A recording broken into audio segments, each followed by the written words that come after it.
we'll need to create a basic service profile template first, which we can do using the UCS Manager web interface.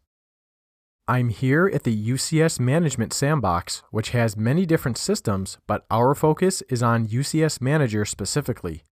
We'll use UCS Manager 1 to keep things simple. I'm showing the Credentials tab containing a table with the IP address and login credentials for each system. Let's switch over to the web UI to build the service profile template. This main screen might be very slow to load, but once it does, click the equipment link on the left side of the screen.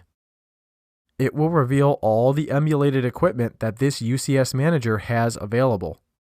To enter the UCS Manager UI, click on the stacked triangle icon on the right side of the icon tray. This takes us to a decision point. We want to select Launch UCS Manager. Now we are presented with a login screen. I'll use the DevNet credentials to quickly log in. If you get this pop-up, just say no and don't show this message again. It's unrelated to our demo and I don't want to waste time on it. Once logged in, we are presented with the main UCS Manager dashboard. In order to build a service profile template, we need to do a bit of prep work. This isn't a UCS Manager deep dive course, so I'm not going to explain all these options. We are laser focused on the minimum work required to build a basic template, giving us just enough manual configuration to start using the API for server provisioning. We need to create a few different resource pools. First, we'll create a MAC address pool that contains MAC addresses to be assigned to virtual NICs on a new UCS server. We'll need to reference these in the template so that individual service profiles can use MACs from the pool. Let's click on LAN first, then scroll down to Pools. We then click on MAC Pools, followed by MAC Pool Default. We could create a custom pool, but let's just add some MACs to the default pool to minimize work. Once inside, click Create a block of MAC addresses.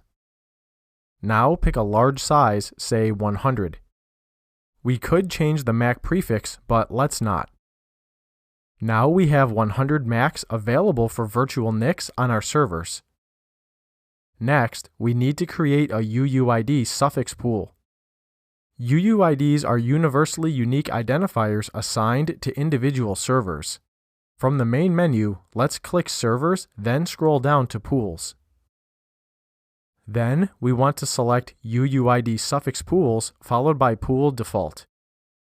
Once again, we'll edit the default pool to avoid excessive customization. Like we did for the MACs, we want to create a block of UUID suffixes.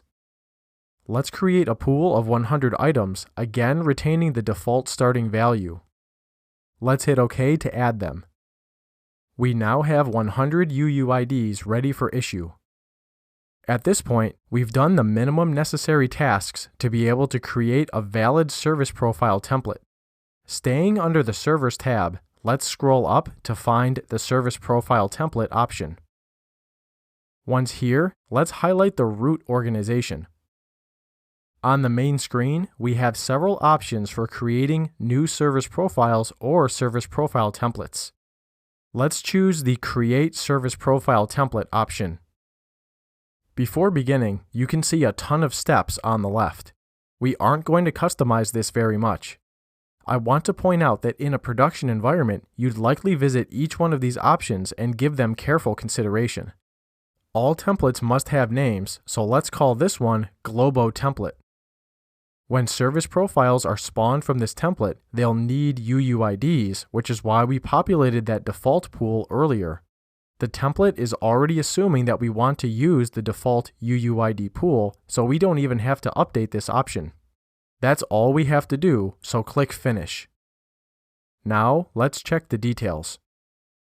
We can see that our service profile template was successfully created, and now we're ready to create service profiles from this template. Our next task is to use Python to do that rather than using this web interface.